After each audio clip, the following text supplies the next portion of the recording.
Estamos de vuelta, amables televidentes, hablando sobre consultas comunitarias. Vamos a entrar en ese tema con la muy valiosa ayuda de Rafael Maldonado de Calas, quien hoy nos está conduciendo por este camino que nos llevará a comprender mejor de qué se tratan las consultas comunitarias. Entonces, Rafael, ahora vamos enfocando un poco más en este tema. ¿Qué son y por qué en Guatemala se da la consulta comunitaria, las consultas comunitarias? Bueno, la consulta es un derecho. Es un derecho que asiste a poblaciones indígenas y no indígenas de acuerdo al tipo de consulta que vaya a celebrarse. En Guatemala hay, al menos yo establezco 4 mecanismos de consulta diferentes, regulados en diferentes cuerpos normativos. El primero es la consulta constitucional, que deviene cuando se pretende reformar la Constitución y sus artículos y se deja la última voluntad al pueblo, que es el soberano, para decir sí o no, la reforma va. Pero las más importantes son en torno a temas de decisión de entes, o mejor dicho, de autoridades administrativas que ejercen dicha jurisdicción en los territorios. Entonces tenemos la consulta regulada en el convenio 169, que es una consulta de pueblos indígenas, deviene del convenio 169 sobre pueblos indígenas en países independientes. Es un convenio internacional que en Guatemala es muy interesante porque previo a su ratificación, el Congreso de la República consultó a la Corte de Constitucionalidad para ver si ese convenio violentaba o no lo establecido en la Constitución Política de la República.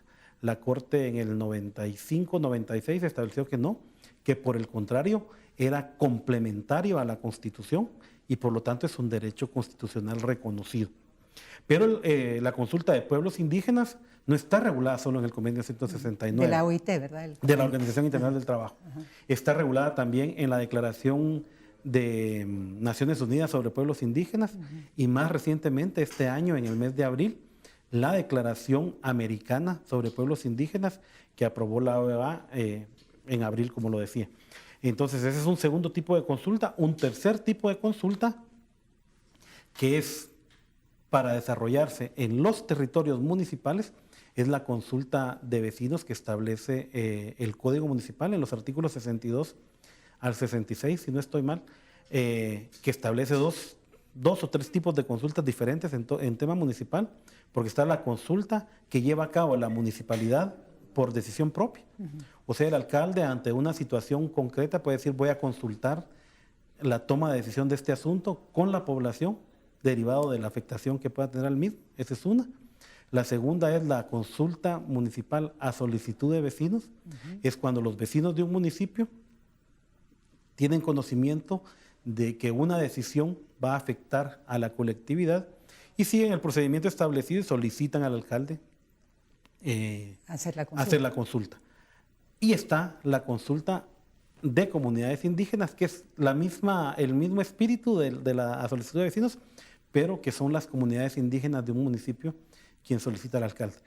Uno de los temas de avanzada en el tema de consulta municipal de vecinos es la vinculancia. Porque uno de los grandes problemas que se ha suscitado con el tema de la consulta es la vinculancia o no de las decisiones que se toman. Cuando tú dices vinculancia, quiere decir si las autoridades están obligadas a actuar de acuerdo al resultado de la consulta. Exactamente. No son igual de vinculantes unas y las otras. Unas y las otras. Por ejemplo, la Corte de Constitucionalidad ha establecido que en torno a la consulta de pueblos indígenas la vinculancia no va implícita en el convenio y por lo tanto no se reconoce. Pero ahora, derivado de la serie de acciones legales que se han presentado en torno a ese tema, también la Corte va avanzando, porque no tiene ningún sentido que consulten a una población indígena si no se le va a tomar en cuenta su decisión. Y luego ahí viene un tema que es complementario, que es la garantía constitucional de la paz social, ¿no? Entonces, obviamente, si el 98% de la población dice no estoy de acuerdo con un proyecto minero, pues aunque el espíritu del convenio no sea vinculante, la autoridad tiene la obligación de acatarla para garantizar la paz social del municipio, porque no tendría ningún tipo de sentido no hacerlo, pero ya son temas de operativización. Pero el convenio el Código Municipal sí es muy claro. Dice, las consultas son vinculantes si más del 20% de la población vota en favor o en contra de lo decidido. Y hablemos del ejemplo que más se ha realizado en Santa Rosa y Jalapa, son las consultas municipales a solicitud de vecinos para tomar si las personas están de acuerdo o no con la instalación de proyectos mineros en su territorio. Perdón que te interrumpa, estos son consultas a vecinos, son vecinos mayores de edad, ¿se entiende, verdad? Exactamente. Ajá. En el caso del Código Municipal sí es muy claro. Para que la consulta pueda realizarse, quienes la piden deben ser al menos el 10% de la población debidamente empadronada. Empadronada. O sea, ajá, quienes solicitan y participan en las consultas municipales de vecinos son personas que están aptas para emitir sufragio en un proceso electoral. Y así se ha hecho, se han llevado a cabo y los resultados han sido de ese tipo. Más del 98% de la población rechaza ese tipo de acciones. Obviamente un tema que se discute muy poco, pero que ha estado de moda siempre, es que el sector empresarial inmediatamente impugna las consultas municipales a petición de vecinos. Y en todos los casos, la Corte ha declarado que las consultas son legales, son apegadas a ley y son la herramienta perfecta para que la población manifieste su acuerdo o desacuerdo a un asunto. Pero fue específicamente en el procedimiento de consulta del municipio de Mataquescuintla, en Jalapa, en el año 2012, cuando por primera vez la Corte de Constitucionalidad, ante la acción de inconstitucionalidad presentada por el sector empresarial, manifiesta. Porque para llevar a cabo la consulta municipal de vecinos, las municipalidades han tomado como costumbre el desarrollar un reglamento de consulta. Ajá. Para darles mayor certeza jurídica. Ese es específico de cada municipalidad. De cada municipio. Ajá. Y ahí se pone el tema de la vinculancia. Y entonces han atacado específicamente el artículo de la vinculancia, porque las empresas lo que no quieren es que se reconozca que lo que dice el pueblo tiene que acatarse. Ajá. Y entonces en Mataquescuintla, por primera vez, la Corte de Constitucionalidad estableció, es constitucional el artículo que regula la vinculancia.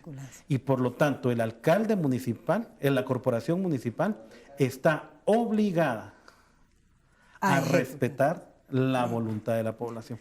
Por eso es que se habla que Mataquescuintla es el primer municipio guatemalteco libre de minería química de metales.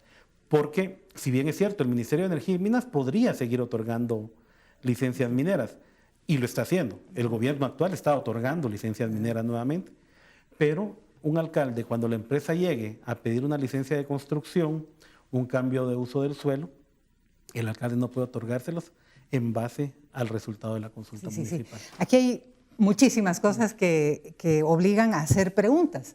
Yo quiero eventualmente ir regresando a varias de ellas, pero al principio en este segmento tú nos hablaste de territorio, el territorio municipal y el territorio más amplio, entendí yo como territorio de pueblos indígenas o de pueblos, para decirlo más ampliamente. Yo miro ahí una diferencia importante entre uno y otro tipo de consulta. Digamos, el municipal, el territorio es el delimitado por el político administrativo, lo que aprendemos en la escuela, ¿verdad? Los municipios. El otro territorio del que tú hablabas, que creo que se vincula más con el convenio 169, es más como el territorio de pueblos indígenas. ¿Es así? Digamos que sí. Recuerda que somos más de 20 pueblos indígenas en Guatemala y obviamente la dinámica social de los pueblos indígenas no corresponde a la imposición occidental que se hizo con la llegada de los españoles. Entonces tú ves, por ejemplo, el pueblo quechí, pues abarca desde Izabal, parte de Alta Verapaz y Petén.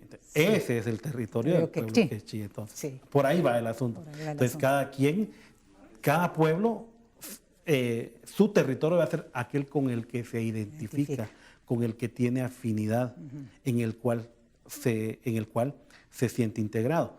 Y para el tema occidental, pues obviamente ahí sí es el que define el municipio. Lo vamos a dejar ahí y vamos a regresar con estos temas. Tenemos que ir a un corte, amables televidentes. Les recuerdo ver las entrevistas y estamos pronto de vuelta para continuar con este tema.